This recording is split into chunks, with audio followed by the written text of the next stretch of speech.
Life of Mine Part 32. I found out the state of affairs one day when a company of our singers was invited with me to the country house of a certain Herr Dumba, who was introduced to me as a most enthusiastic well-wisher. Herr Onder had taken the score of Tristan with him, as if to show that he could not part with it for a single day. Frau Dustman grew very angry about it, and accused Onder of trying to impose upon me by playing the hypocrite, for he knew as well as any O'Neills that he would never sing that part, and that the management was only awaiting a chance of preventing the performance of Tristan in some way or other, and then laying the blame on her shoulders. Salva tried most zealously to interfere in these extremely awkward revelations. Harry commended me to choose the tenor Walter, and as I objected on the ground of my antipathy to the man, he next referred me to certain foreign singers whom he was quite ready to approach.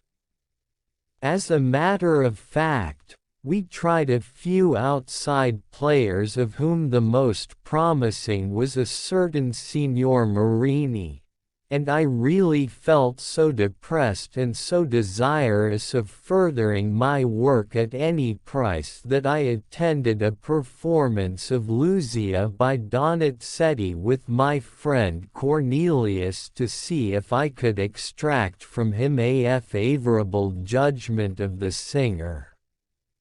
Cornelius, who was apparently absorbed in listening, whilst I attentively watched him, suddenly started up in a passion and exclaimed, "Horrible!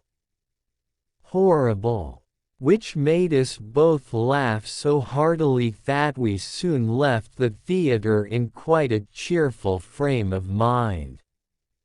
At last I carried on my negotiations with the conductor Heinrich Esser alone, as he was apparently the only honest man in the management.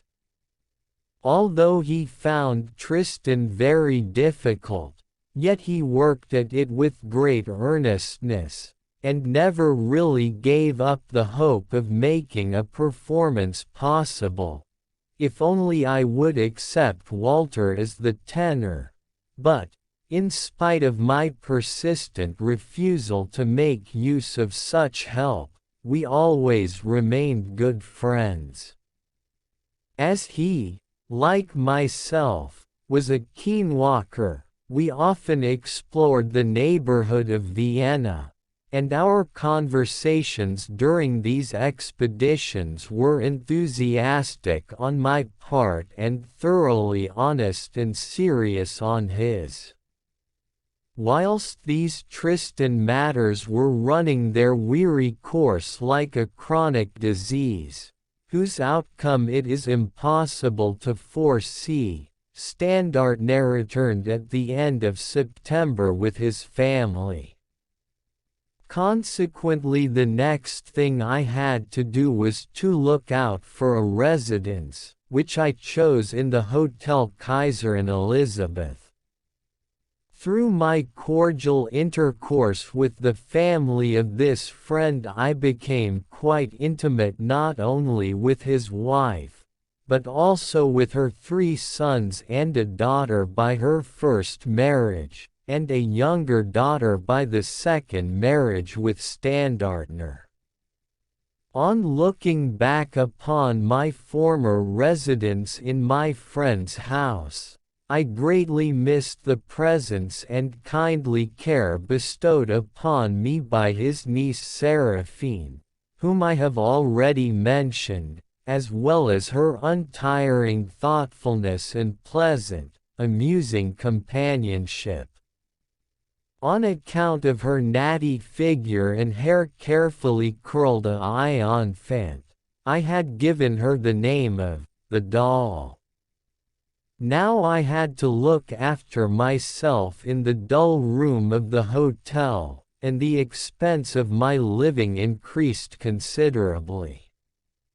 I remember at that time that I had only received 25 or 30 Louis Dorfer Tannhauser from Brunswick.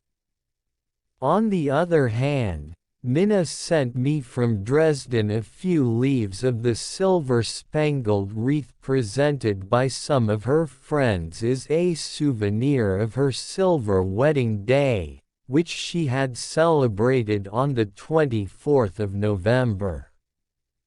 I could hardly wonder that there was no lack of bitter reproach on her part when sending me this gift.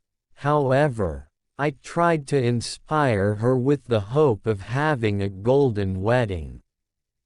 For the present, seeing that I was staying without any object in an expensive Viennese hotel, I did my utmost to secure a chance of performing Tristan.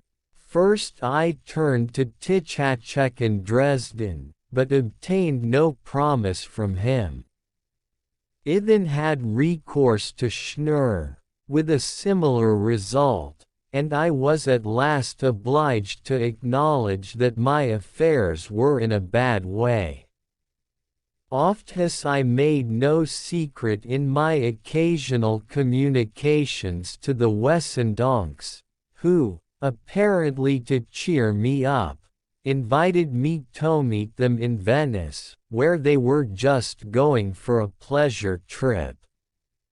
Heaven knows what my intention was as I started off in a casual sort of way by train, first to Trieste and then by steamer, which did not agree with me at all, to Venice, where I again put up in my little room at the Hotel Danieli. My friends, whom I found in very flourishing circumstances, seemed to be reveling in the pictures, and fully expected that a participation in their enjoyment would drive away my blues. They seemed to have no desire to realize my position in Vienna. Indeed, after the ill success of my Paris undertaking, entered upon with such glorious anticipations, I had learned to recognize among most of my friends a tacitly submissive abandonment of all hope for my future success. Wessendonck, who always went about armed with huge field glasses, and was ever ready for sight-seeing, only once took me with him to see the Academy of Arts, a building which on my former visit to Venice I had only known from the outside. In spite of all my indifference, I must confess that the Assumption of the Virgin, by Titian exercised a most sublime influence over him, so that, as soon as I realized its conception, my old powers revived within me, as though by a sudden flash of inspiration. I determined at once on the composition of the Meistersinger. After a frugal dinner with my old acquaintances Tesserine and the Wessendonks, whom I invited to the Albergo San Alarco, and once more exchanging friendly greetings with Luigia, my former attendant at the Palazzo Giustiniani, to the astonishment of my friends I suddenly left Venice. I had spent 4 dreary days there, and now started by train on my dull journey to Vienna, following the roundabout overland route. It was during this journey that the music of the Meistersinger first dawned on my mind, in which I still retained the libretto as I had originally conceived it. With the utmost distinctness I at once composed the principal part of the overture in C major. Under the influence of these last impressions I arrived in Vienna in a very cheerful frame of mind. I at once announced my return to Cornelius by sending him a small Venetian gondola, which I had bought for him in Venice, and to which I added a canzona written with nonsensical Italian words. The communication of my plan for the immediate composition of the Meistersinger made him almost frantic with delight, and until my departure from Vienna he remained in a state of delirious excitement. I urged my friend to procure me material for mastering the subject of the Meistersinger. My first idea was to make a thorough study of Grimm's controversy on the song of the Meistersinger, and the next question was to get hold of old Wagenseil's Nuremberg Chronicle. Cornelius accompanied me to the Imperial Library, but in order to obtain a loan of this book, which we were fortunate enough to find, my friend was obliged to visit Baron Munch-Bellinghausen, home, a visit which he described to me as very disagreeable. I remained at my hotel, eagerly making extracts of portions of the Chronicle, which to the astonishment of the ignorant I appropriated for my libretto. But my most urgent task was to secure some means of livelihood during the composition of my work. I applied first to the music publisher Schott at Mayence, to whom I offered the Meistersinger if he would make me the necessary advance. Being animated by the desire to provide myself with money for as long a time as possible, I offered him not only the literary rights, but also the rights of performance for my work, for the sum of 20,000 francs. A telegram from Schott containing an absolute refusal at once destroyed all hope. As I was now obliged to think of other means, I decided to turn to Berlin. Bülow, who was always kindly exerting himself on my behalf, had hinted at the possibility of being able to raise a considerable sum of money there by means of a concert, which I should conduct. And as I was at the same time longing to find a home amongst friends, Berlin seemed to beckon me as a last refuge. At noon, just before the evening of my intended departure, a letter came from Schott, following on his telegram of refusal, which certainly held out some more consoling prospect. He offered to undertake the publication of the pianoforte edition of the Walküre once and to advance me 3,000 marks to be deducted from a future account. The joy of Cornelius at what he called the salvation of the Meistersinger knew no bounds. From Berlin, Bülow, in great indignation and evident low spirits, wrote to me of his dreadful experiences in attempting to organize my concert. Herr von Hulsen declared that he would not countenance my visit to Berlin, while as to giving a concert at the Great Kroll restaurant, Bülow found after much deliberation that it would be quite impracticable. Whilst I was busily engaged on a detailed scenic sketch of the Meistersinger, The arrival of Prince and Princess Metternich in Vienna seemed to create a favorable diversion on my behalf. The concern expressed by my Paris patrons about me and my position was undoubtedly real. Therefore, in order to show myself gratefully disposed towards them, I induced the management of the opera to allow me to invite their splendid orchestra for a few hours one morning to play some selections from Tristan in the theatre by way of rehearsal.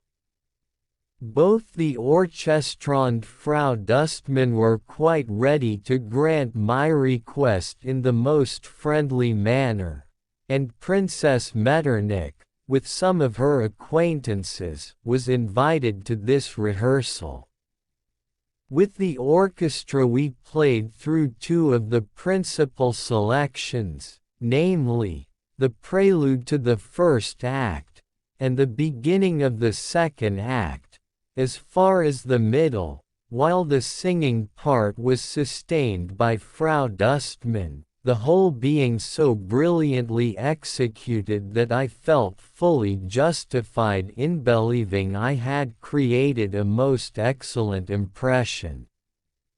Herr Onder, too, had appeared on the scene, but without knowing a single note of the music or attempting to sing it. Both my princely friends, as well as Fräulein Kuki, the premier danseuse, who singularly enough had attended the rehearsal on the sly, overwhelmed me with enthusiastic marks of admiration. Hearing of my ardent desire for retirement in order to go on with the composition of a new work, the Metternich Sunday suggested that they were in a position to offer me just such a quiet retreat in Paris. The prince, who had now completely arranged his spacious embassy, could place at my disposal a pleasant suite of rooms looking on to a quiet garden, just like the one I had found in the Prussian embassy. My Erard was still in Paris, and if I could arrange to go there at the end of the year, I should find everything ready for me to begin my work. With unconcealed joy I most gratefully accepted this kind invitation, and my only care now was so to arrange my affairs that I could take my departure from Vienna and effect my removal to Paris in a proper manner.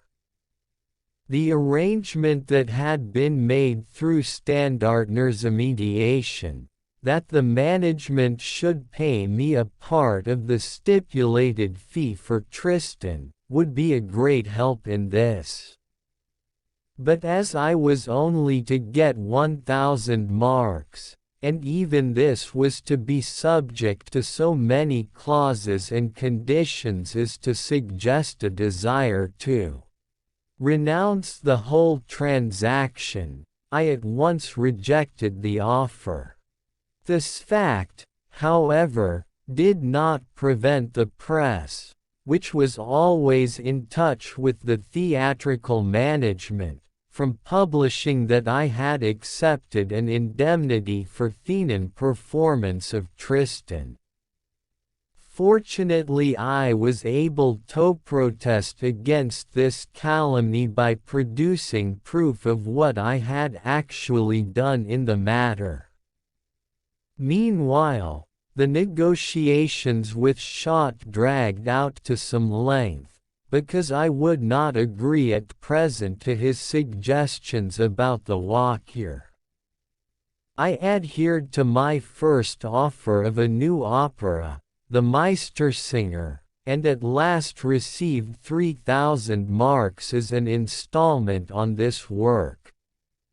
As soon as I had received the check, I packed up my things, when a telegram from Princess Metternich reached me, in which she begged of me to put off my departure until the 1st of January.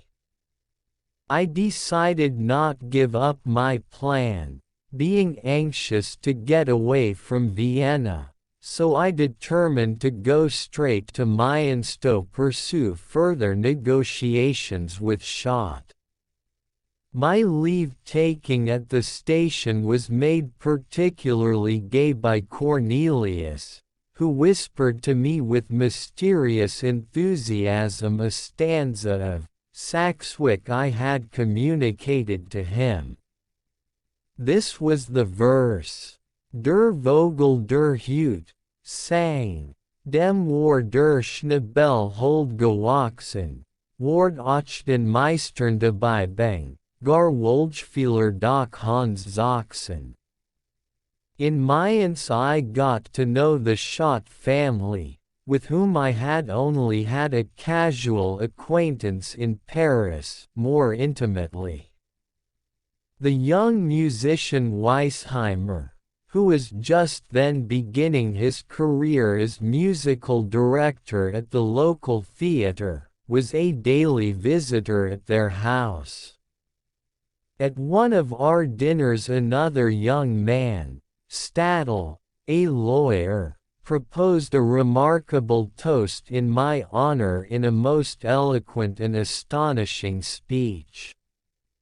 Notwithstanding all this, I had to recognize that in Franz Schott I was dealing with a very singular man, and our negotiations proceeded with extraordinary difficulty. I insisted emphatically on carrying out my first proposal, namely, that he should provide me for 2 successive years with funds necessary for the undisturbed execution of my work.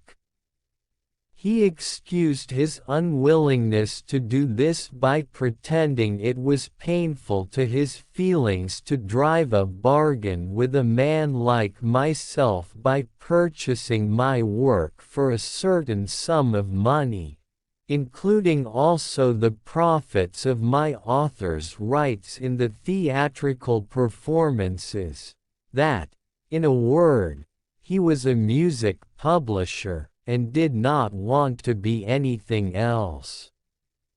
I represented to him that he need only advance me the necessary amount in proper form, and that I would guarantee him the repayment of that proportion of it which might be considered due payment for the literary property, out of my future theatrical takings, which would thus be his security.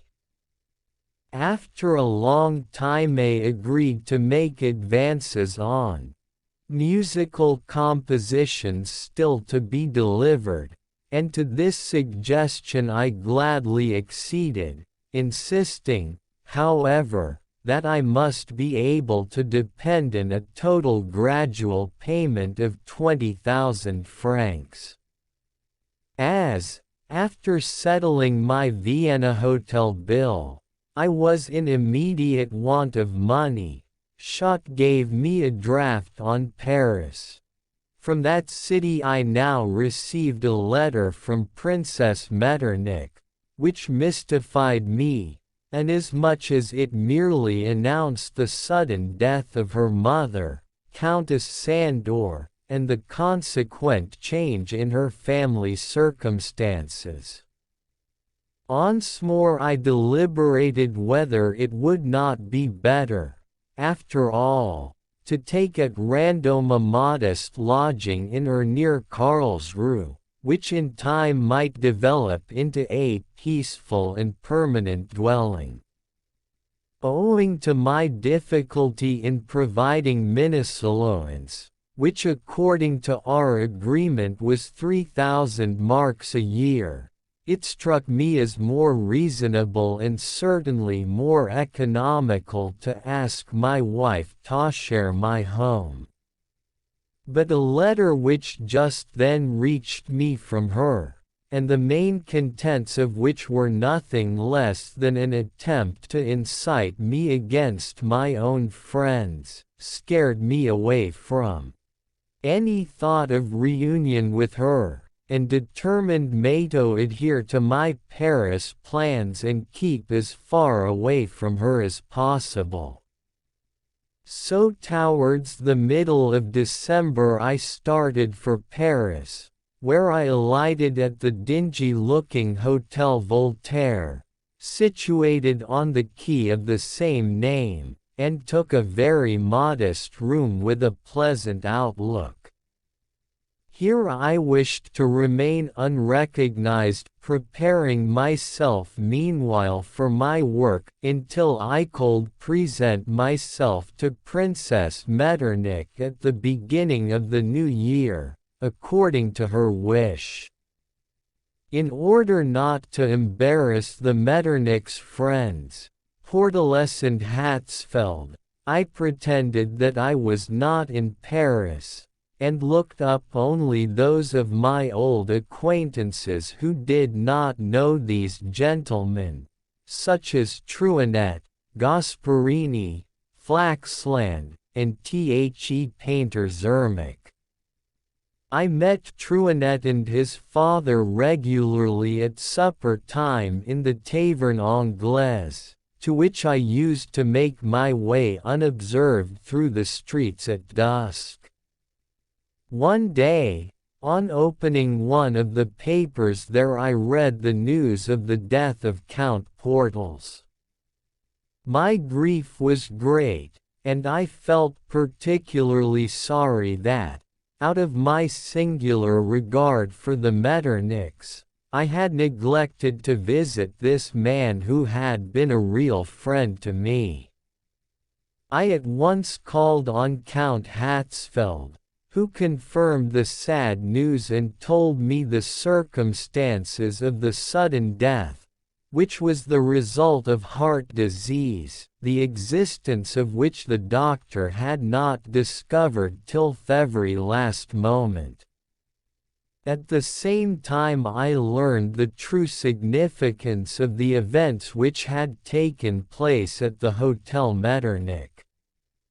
The death of Countess Sandor, of which Princess Pauline had informed me, had produced the following developments. The Count, who was the famous Hungarian madman, had up to that time, in the general interest of the family, been strictly guarded by his wife as an invalid.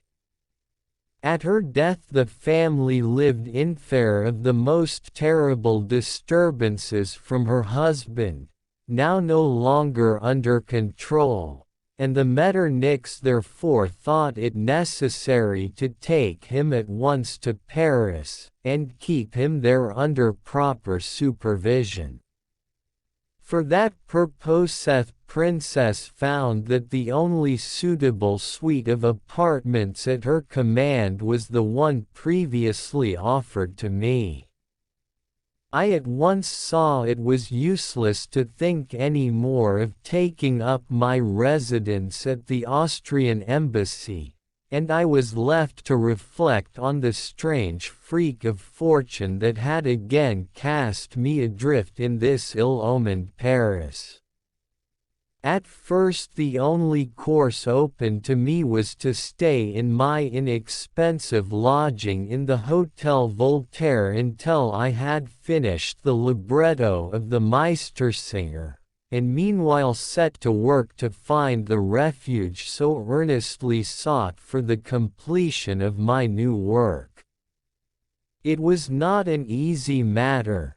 My name and person, which everybody involuntarily regarded in the doubtful light of my Paris failure, seemed surrounded by a cloud of mist, which made me unrecognizable even to my old friends. The Oliviers also appeared to receive me with an air of distrust. At any rate, they thought it very strange to see me again so soon in Paris. I was obliged to explain the extraordinary circumstances that had brought me back, and told them that I did not contemplate a long stay. Apart from this probably deceptive impression, I soon noticed the great change that had taken place in the home life of the family. The grandmother was laid up with a broken leg, which at her age was incurable.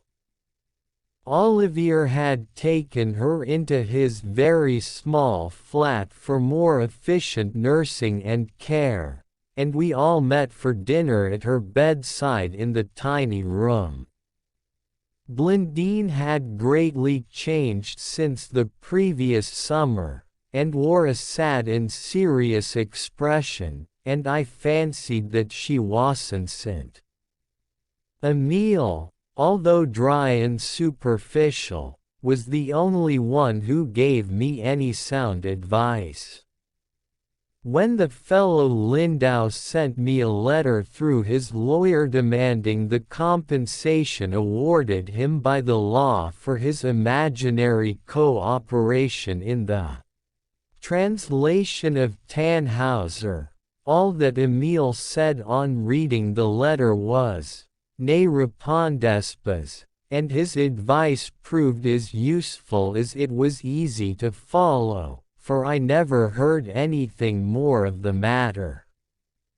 I sorrowfully made up my mind not to trouble Olivier any more, and it was with an inexpressibly sad look that Blondine and I parted. With Zermatt, on the other hand, I entered into almost daily intercourse. I used to join him and the Truinet family of an evening at the Taverne Angiers, or some other equally cheap restaurants which we hunted out.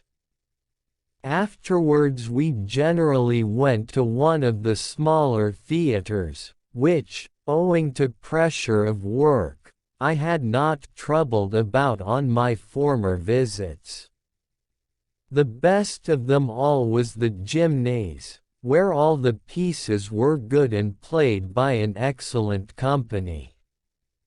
Of the set pieces, a particularly tender and touching one-act play called Je dîne chez ma mère remains in my memory.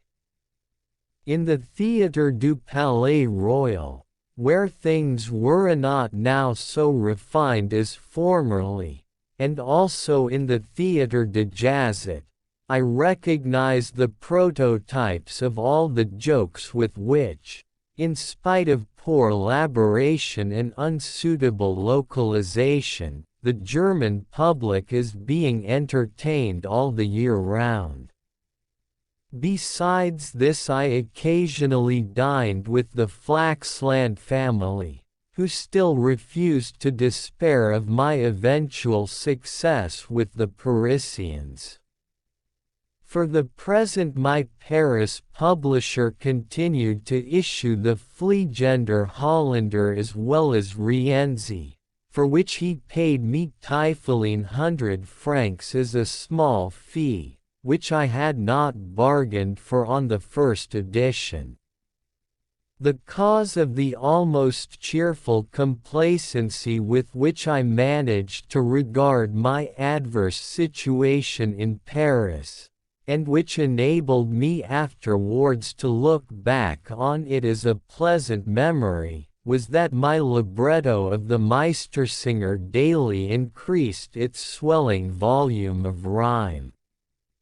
How could I help being filled with facetious thoughts, when on raising my eyes from the paper, after meditating upon the quaint verses and sayings of my Nuremberg Meistersinger, I gazed from the third-floor window of my hotel on the tremendous crowds passing along the quays and over the numerous bridges, and enjoyed a prospect embracing the Tuileries, the Louvre, and even the Hôtel de Ville. I had already got far on into the first act when the momentous New Year's Day of 1862 arrived, and I paid my long-delayed visit to Princess Metternich. I found her very naturally embarrassed, but I quite carefully accepted her assurances of regret at being obliged to withdraw her invitation owing to circumstances with which I was already acquainted, and I did my utmost to reassure her. I also begged Count Hatzfeld to inform me when Countess Portals would feel equal to receiving me.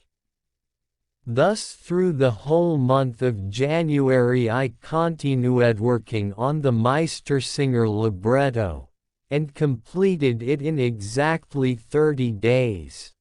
The melody for the fragment of Sachs's poem on the Reformation, with which I make my characters in the last act greet their beloved master, occurred to me in the way to the Taverne Anglaise, whilst strolling through the galleries of the Palais Royal. There I found Truanet already waiting for me, and asked him to give me a scrap of paper and a pencil to jot down my melody, which I quietly hummed over to him at the time. I usually accompanied him and his father along the boulevards to his flat in the Faubourg Street, Honoré, and on that evening he could do nothing but exclaim, "Mais, quel gaieté d'esprit, cher maître!" The nearer my work approached its termination, the more earnestly had I to think about a place of abode. I still imagined that something similar to what I had lost by Liszt's abandonment of the Altenburg was in store for me. I now remembered that in the previous year I had received a most pressing invitation from me, Street, to pay her and her father a long visit in Brussels, on the strength of which I wrote to the lady and asked if she could put me up for a time without any ceremony. She was in desolation at being obliged to deny my wish. I next turned to Cosima, who was in Berlin, with a similar request, at which she seemed to be quite alarmed, but I quite understood the reason of this when, on visiting Berlin later on, I saw the style of Bülow's quarters. It struck me as very strange, on the other hand, that my brother-in-law Avenarius, who, I heard, was very comfortably settled in Berlin, begged me most earnestly to go to him, and judge for myself whether I could not pay him a long visit. My sister Cecilia, however, forbade me to take Minna there, although she thought she could find her a lodging in the immediate neighborhood if she wanted to visit Berlin. Unfortunately for herself, poor Minna could find nothing better to do than to write me a furious letter about my sister's cruel behavior to her, so the possibility of a renewal of our old squabbles deterred me at once from accepting my brother-in-law's proposal. At last I bethought me of looking out for a quiet retreat in the neighborhood of Mayence, under the financial protection of Schott. He had spoken to me about a pretty estate there belonging to the young Baron von Hornstein. I thought I was conferring an honor upon the latter when I wrote to him at Munich asking permission to take up my abode for a time at his place in the Rhine district, and was therefore greatly perplexed when I received an answer expressing terror at my suggestion. I now determined to go at once to Mayence, and ordered all our furniture and household goods, which had been stored in Paris for nearly a year, to be sent there. Before leaving Paris, after coming to this decision, I had the consolation of receiving a sublime exhortation to face everything with resignation. I had previously informed Frau Wessendonck of my situation and the chief source of my trouble, though of course only as Sohn writes to a sympathetic friend. She answered by sending me a small letter weight of cast iron which she had bought for me in Venice. It represented the Lion of San Marco with his paw on the book, and was intended to admonish me to imitate this lion in all things. On the other hand, Countess Portals granted me the privilege of another visit to her house. In spite of her mourning, this lady did not wish to leave her sincere interest in me unexpressed on account of her sad bereavement, and when I told her what I was then doing, she asked to see my libretto. On my assuring her that in her present frame of mind she could not enter into the lively character of my Meistersinger, she kindly expressed a great wish to hear me read it, and invited me to spend an evening with her. She was the first person to whom I had the opportunity of reading my now completed work, and it made such a lively impression upon us both, that we were many times compelled to burst out into fits of hearty laughter.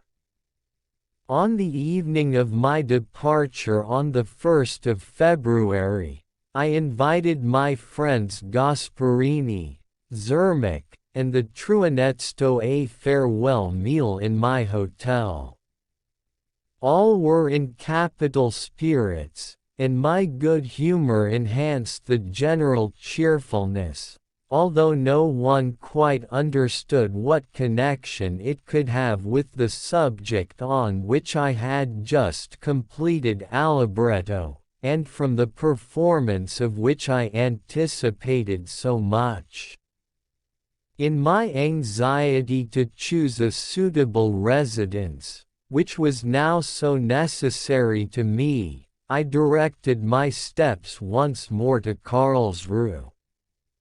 I was again received in the kindest manner by the Grand Duke and Duchess, who inquired about my future plans.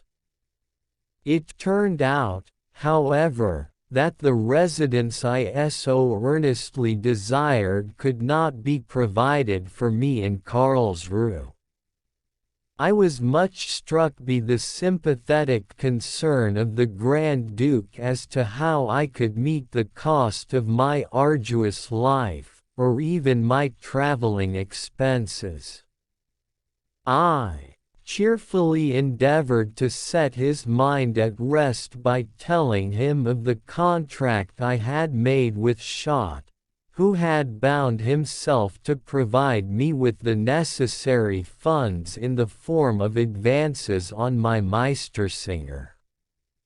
This seemed to reassure him. Later Oni heard from Alwine Fromen that the Grand Duke had once said that I had been somewhat cold towards him, considering that he had been kind enough to place his purse at my disposal. But I was certainly not conscious of his having done so. The only point raised in our discussion had been whether I should go to Karlsruhe again to rehearse one of my operas there, possibly Lohengrin, and conduct it in person. At any rate I started for Mayans, which I reached on the 4th of February, and found the whole place flooded. Owing to the early breaking up of the ice, the Rhine had overflowed its banks to an unusual extent, and I only reached Schott's house at some considerable risk. Nevertheless, I had already arranged to read the Meistersinger on the evening of the 5th of that month, and had even made Cornelius promise to come from Vienna, and had sent him 100 francs from Paris for that purpose. I had not received any answer from him, and as I now learned that the floods had spread to all the river districts of Germany, and impeded the railway traffic, I had already ceased to count upon him. I waited until the last moment, and in fact, just as the clock struck 7, Cornelius appeared. He had met with all sorts of adventures, had even lost his overcoat on the way, and reached his sister's house in a half-frozen condition only a few hours before. The reading of my libretto put us all into excellent humor, but I was very sorry I could not shake Cornelius's determination to start on his return journey the next day. He wished me to understand that his sole object in coming to Mayence was for this one reading of the Meistersinger, and as a matter of fact, in spite of floods and floating ice, he left for Vienna on the following day. As we had already arranged, I began in company with Schott to search for a residence on the opposite bank of the Rhine. We had had Biebrich in our mind's eye, but as nothing suitable seemed to present itself there, we thought of Wiesbaden. At last I decided to stay at the Europäischer Hof at Biebrich, and continue my search from there. As I had always been most particular to keep aloof as far as possible from the noise of music, I decided to rent a small but very suitable flat in a large summer residence newly built by the architect Frickhofer, and situated close to the Rhine. I was obliged to await the arrival of my furniture and household effects from Paris before I could get it in order. At last they came, and at endless trouble and expense were duly unloaded at the Biebrich Custom House, where I took possession only of those things which I required most. I kept only what was absolutely necessary in Biebrich, intending to send the greater part to my wife in Dresden. I had already informed Minna of this, whereupon she immediately assumed that with my clumsy unpacking I should lose half the things or ruin them all. About a week after I had fairly settled down with my newly arrived Grant, Minna suddenly appeared in Biebrich. At first I felt nothing but sincere pleasure at her healthy appearance and untiring energy in the practical management of affairs, and even thought the best thing I could do was to let her remain with me. Unfortunately, my good resolutions did not last long, as the old scenes were soon renewed.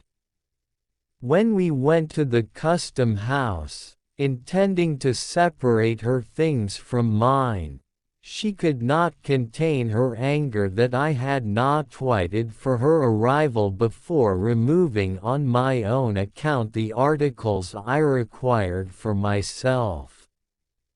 Nevertheless, she thought it only proper that I should be provided with certain household effects, and gave me 4 sets of knives, forks and spoons, a few cups and saucers, with plates to match.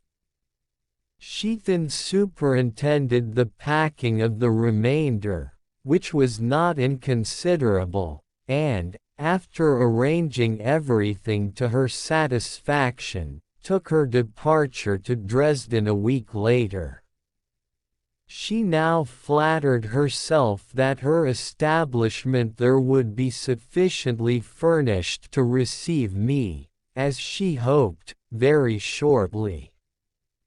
With this idea she had taken the necessary steps with regard to the superior government officials, and these latter had been successful in obtaining a declaration from the minister that I might now send in a formal petition to the king to grant me an amnesty, and that nothing would then stand in the way of my return to Dresden. I deliberated with considerable hesitation as to what I should do in this matter. Minna's presence had greatly increased the mental discord arising from my recent anxieties. Rough weather, defective stoves, my badly managed household, and my unexpectedly heavy expenses, particularly for Minna's establishment, all combined to mar the pleasure I had taken in pursuing the work I had started at the Hotel Voltaire. Presumably to distract my thoughts, the Schott family invited me to witness a performance of Rienzi at Darmstadt, with Niemann in the title role. The ex-minister, Herr von Dalwick, fearing that a demonstration at the theatre in my favor in the presence of the Grand Duke might wound the latter's susceptibilities, introduced himself to me at the station and accompanied me to his own box, where he cleverly thought he could play the part of presenting me to the public on behalf of the Grand Duke. Thus everything went off pleasantly. The performance itself, in which Niemann played one of his best parts, interested me greatly.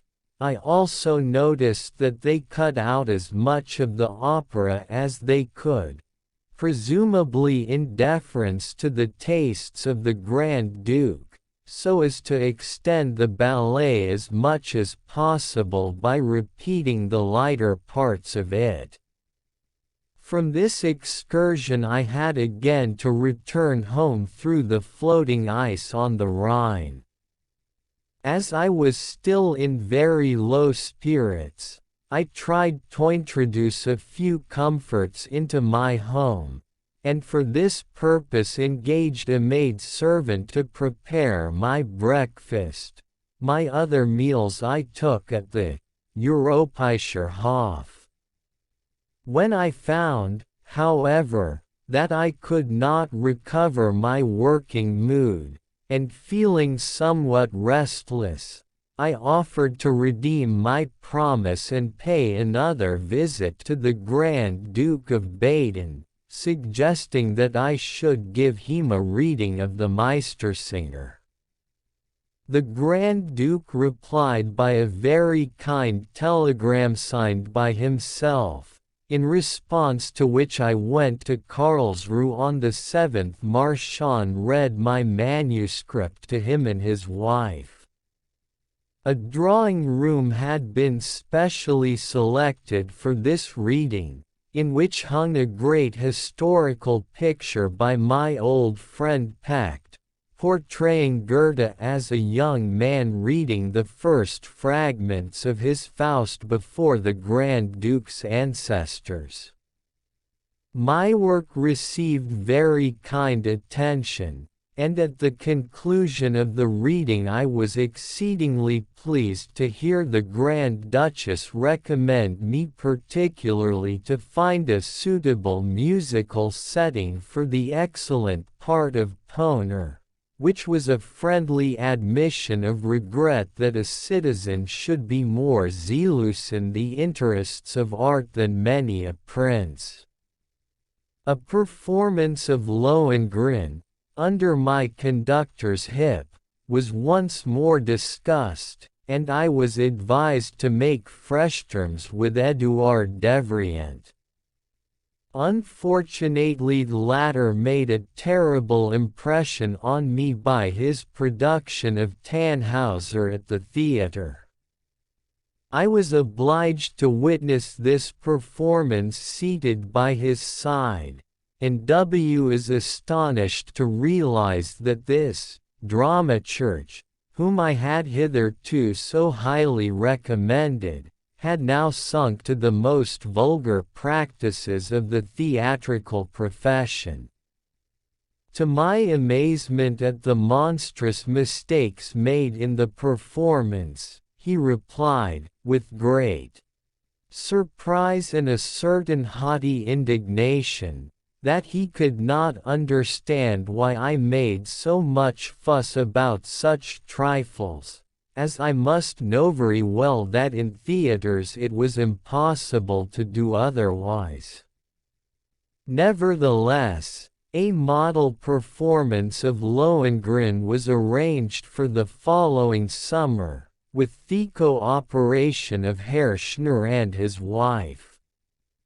A much pleasanter impression was made upon me by a play I saw at the Frankfurt Theatre, where, in passing through that town, I saw a pretty comedy, in which the delicate and tender acting of Friederike Meyer, the sister of my Vienna singer, Dustman, impressed me more than any German acting had ever done. I now began to calculate on the possibility of making suitable friends in the neighborhood of Biebrich, so as not to be entirely dependent on the Schott family or on my hotel keeper for society. I had already looked up the Raff family in Wiesbaden, where Frau Raff had an engagement at the Court Theatre. She was a sister of Emily Genest, with whom I had been on friendly terms during my stay in Weimar. One excellent piece of information I heard about her was that by extraordinary thrift and good management she had succeeded in raising her husband's position of careless wastefulness to a flourishing and prosperous one. Raff himself, who by his own accounts of his dissipated life under Liszt's patronage, had led me to regard him as an eccentric genius, at once disabused me of this idea when, on a closer acquaintance, I found him an uncommonly uninteresting and insipid man, full of self-conceit, but without any power of taking a wide outlook on the world. Taking advantage of the prosperous condition to which he had attained, thanks to his wife, he considered he was entitled to patronize me by giving me some friendly advice in regard to my position at the time. He thought it advisable to tell me that I ought in my dramatic compositions to pay more attention to the reality of things, and to illustrate his meaning he pointed to my score of Tristan as an abortion of idealistic extravagances. In the course of my rambles on foot to Wiesbaden I sometimes liked to call on Raff's wife, a rather insignificant woman, but Raff himself was a person to whom I soon became perfectly indifferent. Still, when he came to know me a little better, he lowered the tone of his sage-like maxims, and even appeared to be rather afraid of my chaffing humor, against the shafts of which he knew he was defenseless. Wendelin Weisheimer, whom I had known slightly before, often called on me in Biebrich. He was the son of a rich peasant of Osthofen, and to the astonishment of his father refused to give up the musical profession. He was particularly anxious to introduce me to his parent, that I might influence the old man's mind in favor of his son's choice of an artistic career. This involved me in excursions into their district, and I had an opportunity of witnessing young Weisheimer's talent as an orchestral conductor at a performance of Offenbach's Orpheus in the theatre at Mayence, where he had hitherto occupied a subordinate position.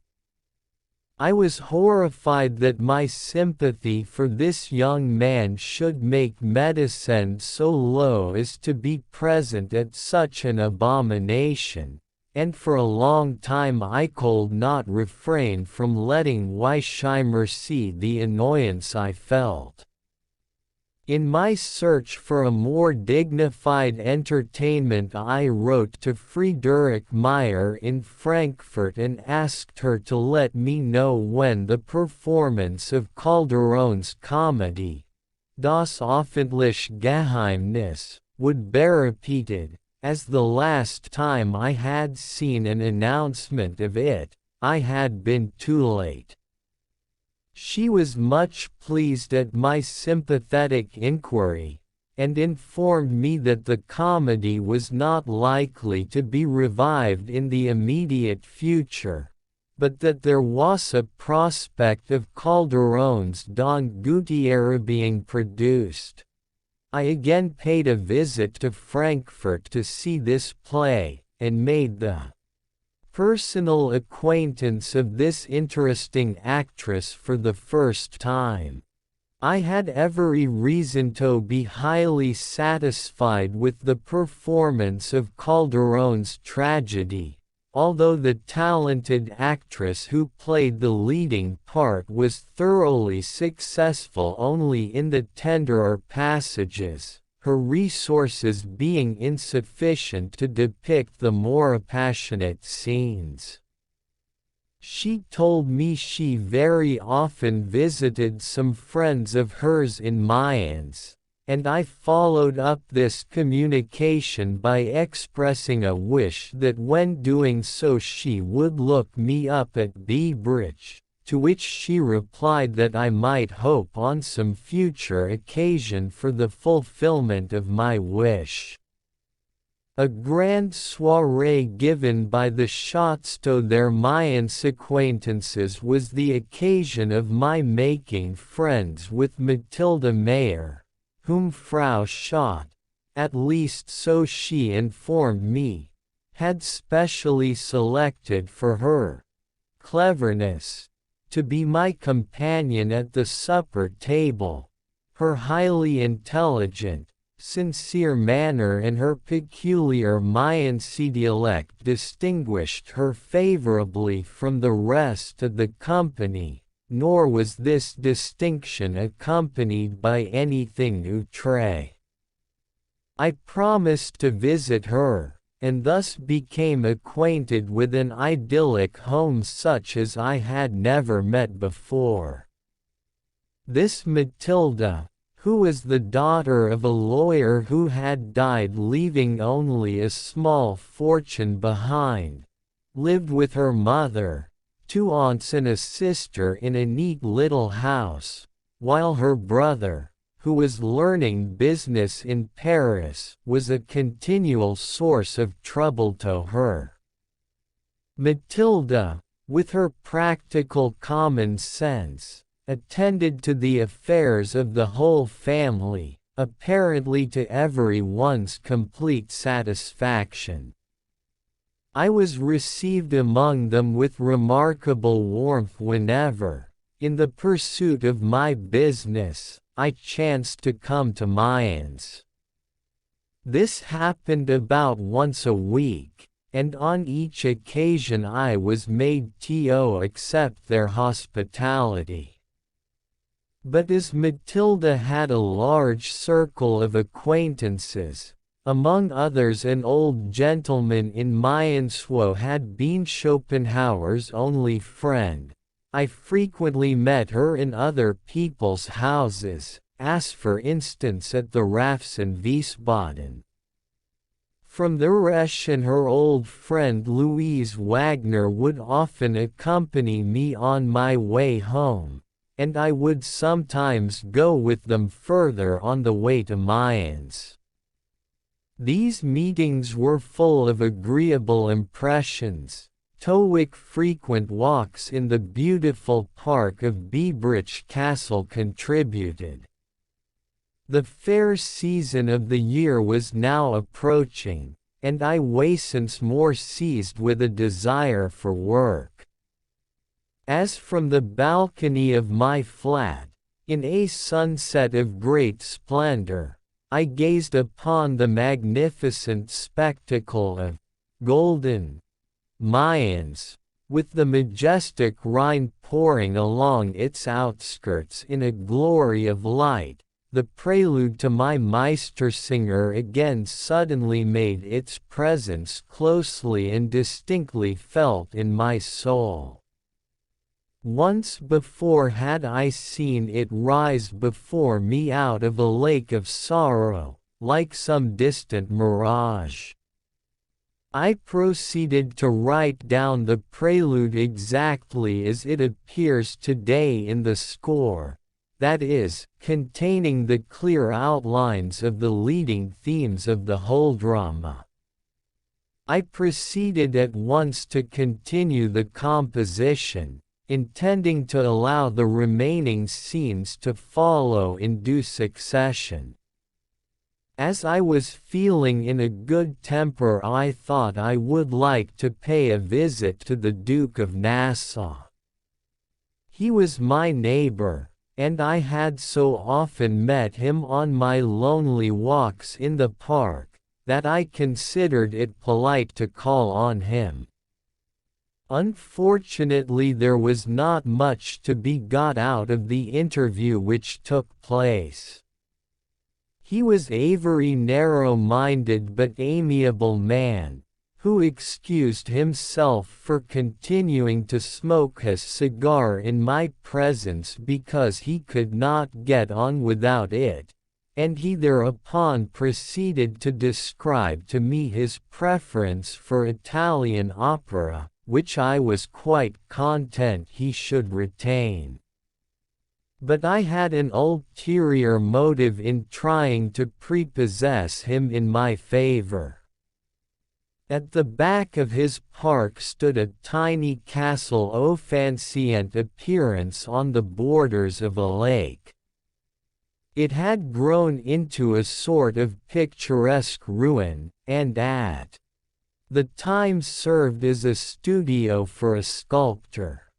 I was filled with a bold desire to acquire this small, half-tumble-down building for the rest of my life, for I had already become a prey to alarming anxiety as to whether I should be able to hold out in the quarters I had so far tenanted, as greater part of the story, on which I occupied only 2 small rooms, had been let to a family for the approaching summer, and I heard that they would enter into possession, armed with a piano. I was soon dissuaded, however, from further attempts to induce the Duke of Nassau to favor my views, for he told me that this little castle, on account of its damp situation, would be thoroughly unhealthy. Nevertheless, I did not allow myself to be deterred from setting to work to find some lonely little house with a garden, for which I still longed.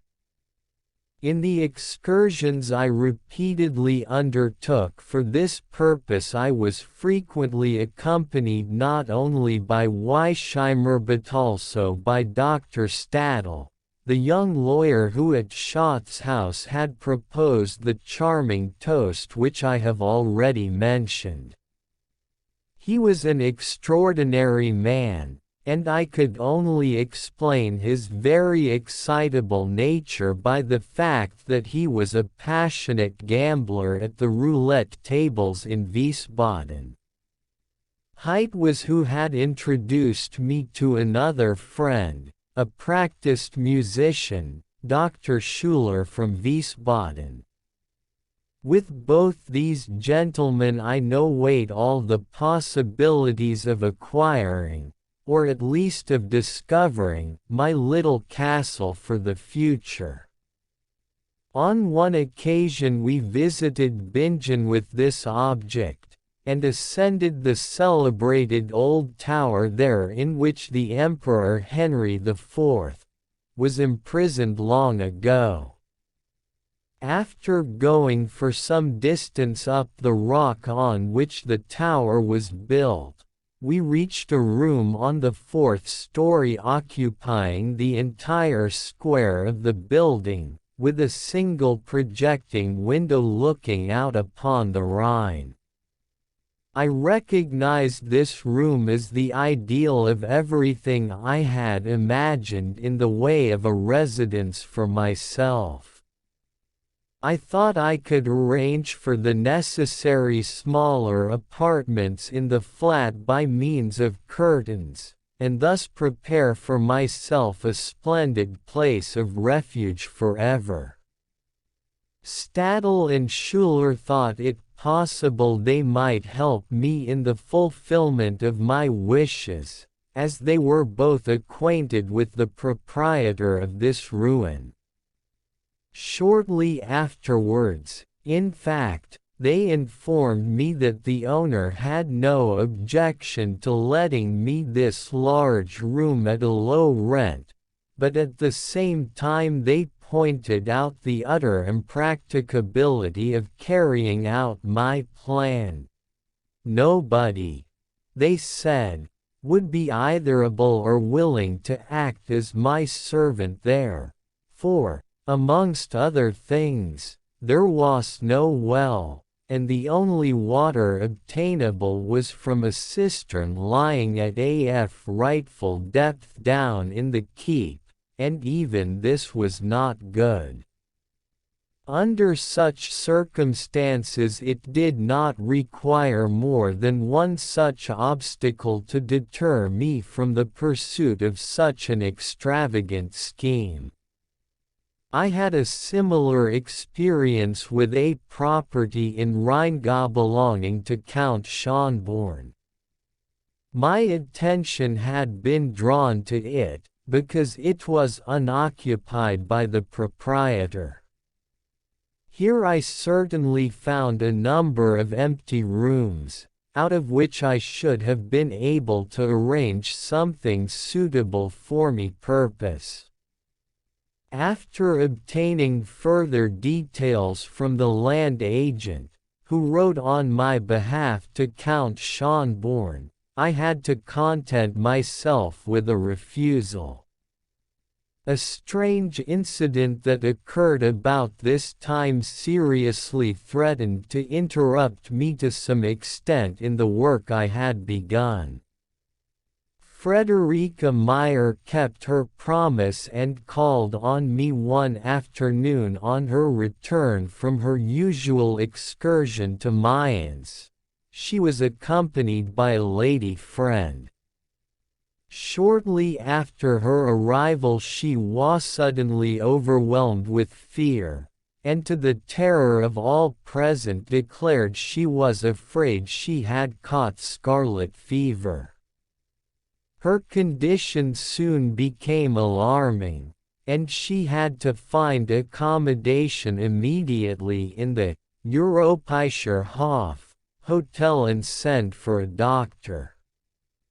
The certainty with which she had immediately recognized the symptoms of a disease, which in most cases can only be caught from children, could not fail to impress me strangely.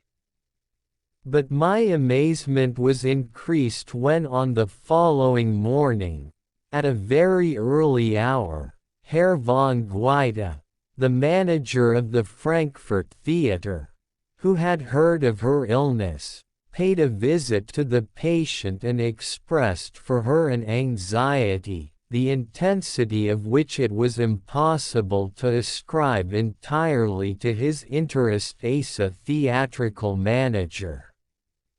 He took Friederike once under his protection, and treated her with the greatest care, thus relieving me from the pangs of anxiety aroused by this strange case.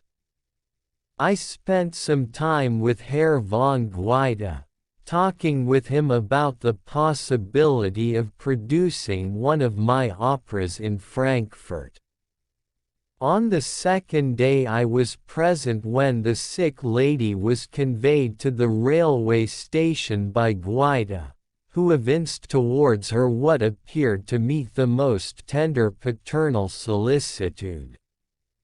Soon after this, Herr Bird, the husband of Madame Ney, a famous singer who was at that time an actor at the Frankfurt Theatre, paid me a call. This gentleman, with whom amongst other things I discussed Friederike Meyer's talents, informed me that she was supposed to be the mistress of Herr von Guida, a man who was held in great respect in the town on account of his noble rank, and that he had presented her with a house in which she was now living. As Herr von Guida had not made an agreeable impression upon me, but on the contrary had struck me as a strange creature, this news filled me with a certain uneasiness. My other acquaintances who lived near my place of refuge in Biebrichwerkind and friendly when, on the evening of my birthday on the 22nd of May, I entertained this little company in my flat. Matilda Mayer with her sister and her lady friend were very clever in utilizing my small stock of crockery.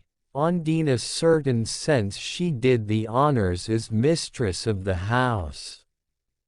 But my peace of mind was soon disturbed by an interchange of letters with Minna, which grew more and more unsatisfactory. I had settled her in Dresden, but wanted to spare her the humiliation of a permanent separation from me. In pursuance of this idea I had at last found myself compelled to adopt the plan she had initiated, by communicating with the Saxon Minister of Justice, and I finally petitioned for a complete amnesty from the government, and received permission to settle in Dresden. Minna now thought herself authorized to take a large flat, in which it would be easy to arrange the furniture allotted to her, assuming that after a little while I would share the abode with her, at least periodically. I had totally to meet cheerfully her demands for the wherewithal to carry out her wishes, and especially to procure the 2,700 marks she required for the purpose. The more calmly I acted in this matter, the more deeply she seemed to be offended by the quiet frigidity of my letters. Reproaches for supposed injuries in the past and recriminations of every kind now poured in from her faster than ever. At last I turned to my old friend Pusinelli. Out of affection for me he had always been a loyal helper of my intractable spouse. Through his mediation I now prescribed the strong medicine which my sister Clara a short while ago had recommended as best remedy for the patient, and asked him to impress upon Minna the necessity for a legal separation. It seemed to be no easy task for my poor friend to carry out this proposal in earnest, but he had been asked to do it, and obeyed. He informed me that she was very much alarmed, but that she definitely refused to discuss an amicable separation, and, as my sister had foreseen, Minna's conduct now changed in a very striking manner. She ceased to annoy me and seemed to realize her position and abide by it. To relieve her heart trouble, Pusinella had prescribed for her a cure at Reichenhall. I obtained the money for this, and apparently spent the summer in tolerable spirits in the very place in which a year ago I had met Cosima undergoing a cure. Once more I turned to my work, to which I always had recourse as the best means of raising my spirits so soon as interruptions were removed. One night I was disturbed by a strange event. The evening had been pleasant, and I had sketched out the pretty theme for Poner's Anred, Das schon fest Johannistag, etc., when, while I was dozing off and still had this tune floating in my mind, I was suddenly awakened to full consciousness by an unrestrained outburst of a woman's laughter above my room. This laughter, growing madder and madder, at last turned into a horrible whimpering and frightful howling. I sprang out of bed in a terrified condition, to discover that the sound proceeded from my servant Lieschen, who had been attacked with hysterical convulsions as she lay in bed in the room overhead. My host's maid went to help her, and a doctor was summoned. While I was horrified at the thought that the girl would soon die, I could not help wondering at the curious tranquillity of the others who were present. I was told that such fits were of common occurrence in young girls, especially after dances. Without heeding this, I was riveted to the spot for a long time by the spectacle, with the horrible symptoms it presented. Several times I saw what resembled a childish fit of merriment pass, like the ebb and flow of the tide, through all the different stages, up to the most impudent laughter, and then to what seemed like the screams of the damned in torture. When the disturbance had somewhat subsided, I went to bed again, and once more Poner's Johannistag rose to my memory, and gradually banished the fearful impressions that I had undergone. One day, when I was watching young Stadel at the gambling table in Wiesbaden, I thought he was rather like the poor servant girl. I had taken coffee with him and Weisheimer in the Kerr garden, and we had enjoyed one another's company, when Stadel disappeared for a time. Weisheimer'd me to the gambling table to find him. Seldom have I witnessed a more horrible change of expression than that now stamped on the man who was a prey to the gambling mania. As a demon had possessed poor Lieschen, so now a demon possessed this man. As folk say, the devils pursued their evilists in him. No appeal, no humiliating admonitions could prevail upon the man tortured by his losses in the game to summon up his moral powers. As I remembered my own experiences of the gambling passion, to which I had succumbed for a time when I was a youth, I spoke to young Weisheimer on the subject, and offered to show him how I was not afraid to make a stake on pure chance, but that I had no belief in my luck. When a new round of roulette began, I said to him in a voice of quiet certainty, "Number 11 will win," and it did. I added fuel to the fire of his astonishment at this stroke of good luck by predicting number 27 for the next round.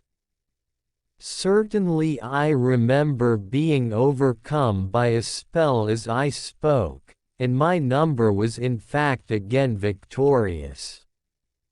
My young friend was now in a state of such astonishment, that vehemently urged me to stake something on the numbers which I foretold.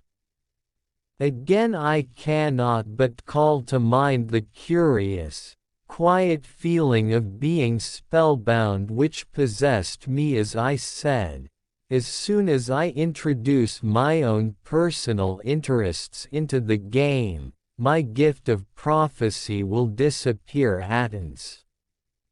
I then drew him away from the gambling table, and we took our way back to Biebrich in a fine sunset.